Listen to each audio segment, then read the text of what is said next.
Assalamu alaikum dear students, welcome you to the E classes. तो आज हमारा जो टॉपिक है, हम पढ़ रहे थे carbon and its compounds. Carbon and its compounds में we already discussed about the carbohydrate this hydrocarbons के हाइड्रोकार्बन्स क्या होते हैं, saturated hydrocarbons and unsaturated hydrocarbons. So आज जो हमारा टॉपिक है that is isomerism. What is isomerism?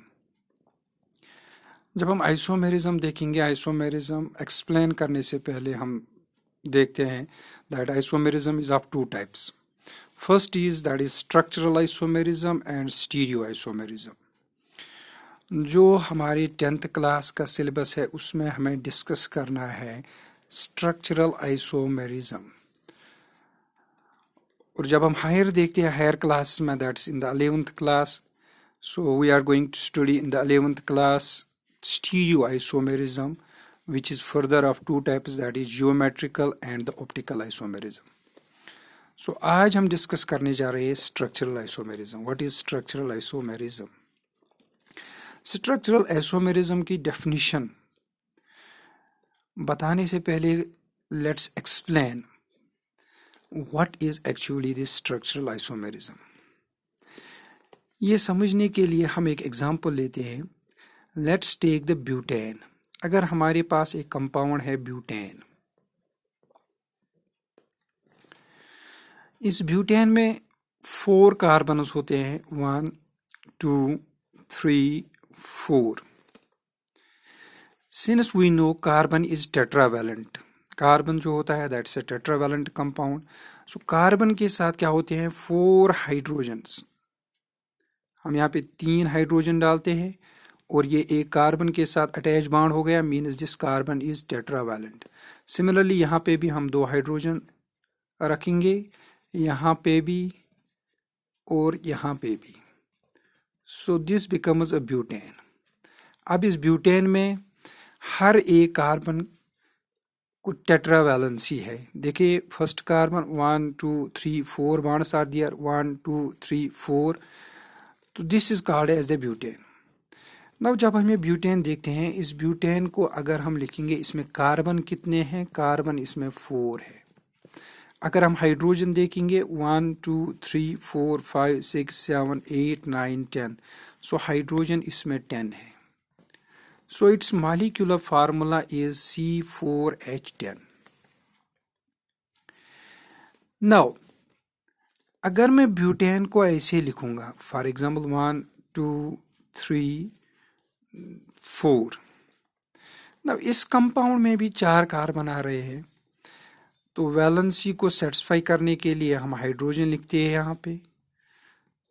So these are the hydrogens, hydrogen hydrogen hydrogen hydrogen hydrogen hydrogen. अब हम देखते हैं यहाँ पे कार्बन कितने हैं, 1 2 3 एंड 4, तो कार्बन 4 हो गए। हाइड्रोजन कितने हैं, 1 2 3 4 5 6 7 8 9 9 एंड 10, हाइड्रोजन 10 हो गई।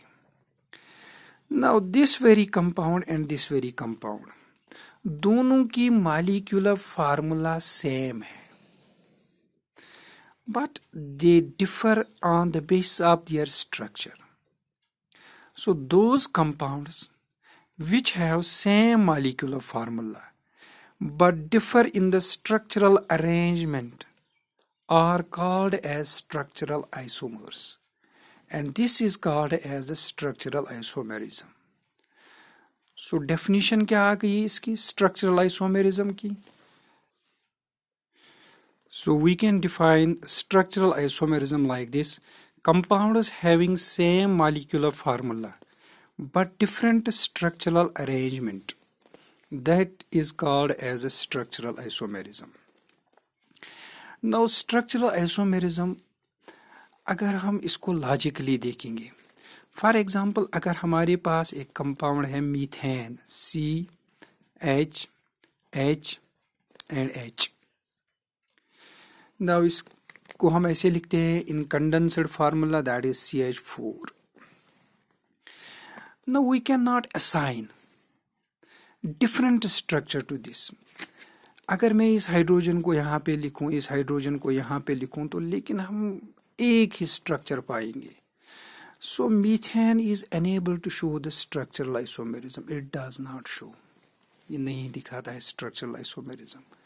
इसके बाद अगर हम ईथेन लेंगे, CH3 single bond CH3. So it's like this, C H H H H H and H. इसको अगर हम चेंज करना चाहेंगे, there is no possibility of changing the structure. हम कैसे चेंज करेंगे, क्योंकि whenever we are going to change the structure it remains the same. इसमें कोई चेंज ही नहीं आती है. So this is also enabled to show the structural isomerism. Similarly, propane cannot show the structural isomerism. So in alkanes, the structural isomerism starts from the butane. Now butane को जब हमने देखा तो butane में हमने दो structures पाए. पहला वाला structure हमारे पास ऐसा था, that is like this, CH3, CH2, CH2, CH3. और दूसरा इसका स्ट्रक्चर जो हमने ड्रा किया, that is like this, CH3, CH, CH3 and CH3. Now both have the same molecular formula but their structures are different. अगर हम ये structure देखेंगे, इसको कहेंगे हम ओपन या straight chain. Straight chain. This is straight chain compound क्योंकि यहाँ पे chain straight बन रही है. Now if we see towards this isomer, ये क्या बनता है? It is branched chain. Branched chain. So we can say that this type of structural isomerism in which one isomer is in the straight chain form, another isomer is in the branched chain form. So this is also called as straight chain branched chain isomerism. Straight chain branched chain isomerism. Branched chain isomerism. Now this type of structural isomerism in which one isomer is in a straight chain form, another isomer is in the branched chain form, is called as straight chain branched chain isomerism. Now इसके बाद अब हम जब हमने ये first straight chain isomer बना दिया और ये बना दिया ब्रांचड चेन आइसोमेरिज्म, इस स्ट्रेट चेन आइसोमेरिज्म को हम बोलते हैं normal butane. This is called as the normal butane and this is called as the isobutane. This is called as isobutane. Or we can say primary or secondary. So first straight chain वाली compound को हम normal butane कहते हैं और branched chain वाले compound को हम isobutane कहते हैं. Similarly for pentane we can have the structures like this. पहला स्ट्रक्चर जो पेंटेन के लिए हम ड्रा कर सकते हैं, that is like this, CH3, CH2, CH2, 1, 2, 3, 4 and 5. This is the normal pentane. Normal pentane. IUPAC nomenclature में हम सिंपली इसको कहते हैं pentane. 1, 2, 3, 4, 5. So it's a pentane. Now we can draw its isomers. Its isomer can be drawn like this. अगर हम इसके isomer बनाएंगे, so first isomer that is possible is like this, CH3, CH2, CH, CH3, CH3. 1, 2, 3, 4, 5. Molecular formula C5. 3 plus 2, 5, 5 plus 1, 6, 6 plus 3, 9, 9 plus 3, 12. C5H12. जो पहला इसका बना था that is normal. Normal का हमने क्या किया था, CH3, CH2, CH2, CH2, CH3.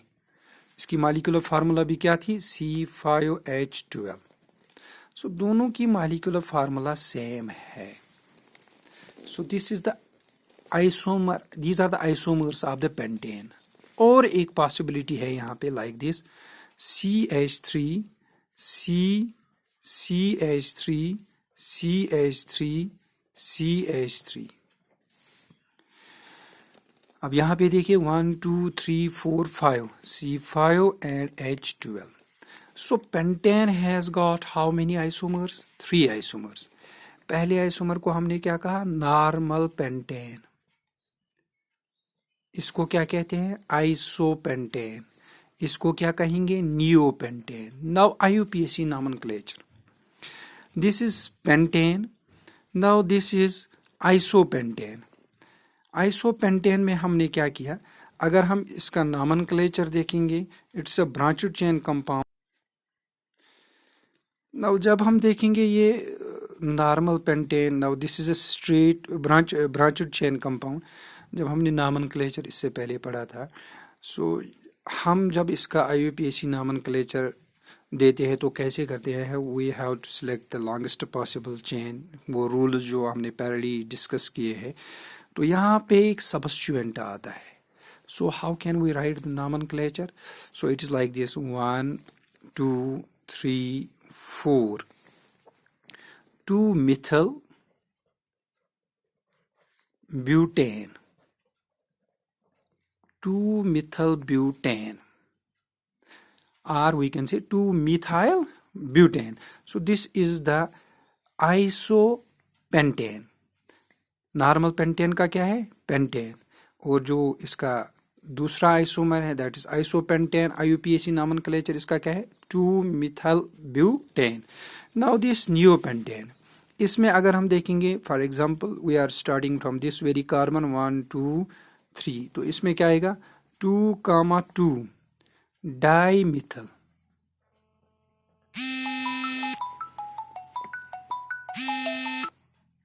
2, 2 dimethyl. 2, 2 dimethyl propane. 2, 2 dimethyl propane. So how many isomers are there possible for the pentane? 3. What are they? Normal pentane, isopentane and neopentane. Nomenclature IUPAC. इसको pentane कहेंगे हम. इसको क्या कहेंगे? 2 methyl butane. इसको क्या कहेंगे? 2 2 dimethyl propane. So these are the isomers. इनको कहेंगे हम isomers of the pentane. Now second type of structural isomerism. इस वाले isomerism को हमने क्या कहा था? This is called as a straight chain and branched chain isomerism. Now second, अगर हम लेंगे for example हाइड्रोकार्बन्स में एक compound CH3 CH double bond CH single bond CH3. Now यहाँ पे जब हम देखेंगे CH3 टेट्रावैलेंट कार्बन है. यहाँ पे देखेंगे 1 2 3 4 1 2 3 and 4. So every carbon is having the tetravalency. Now इसका IUPAC नॉमेनक्लेचर हम कैसे लिखेंगे? IUPAC नॉमेनक्लेचर इसका हम लिखेंगे since the double bond is present here. So according to the rule of IUPAC nomenclature, we have to number this 1 2 3 4. So इसका nomenclature क्या आएगा? ब्यूट 2 इन. तो यही हम लिख सकते हैं. और एक तरीके से ऐसे CH3 CH2 single bond CH double bond CH2. अब यहाँ पे देखिए कार्बन कितने? 1 2 3 4. तो कार्बन 4 हो गए. अब हाइड्रोजन 3 + 1 4 5 6 7 8. हाइड्रोजन 8 हो गए. अब यहाँ पे देखेंगे 2 + 1 3 4 5 6 7 8. तो ये भी आएगा C4H8. अब यहाँ पे आप देखिए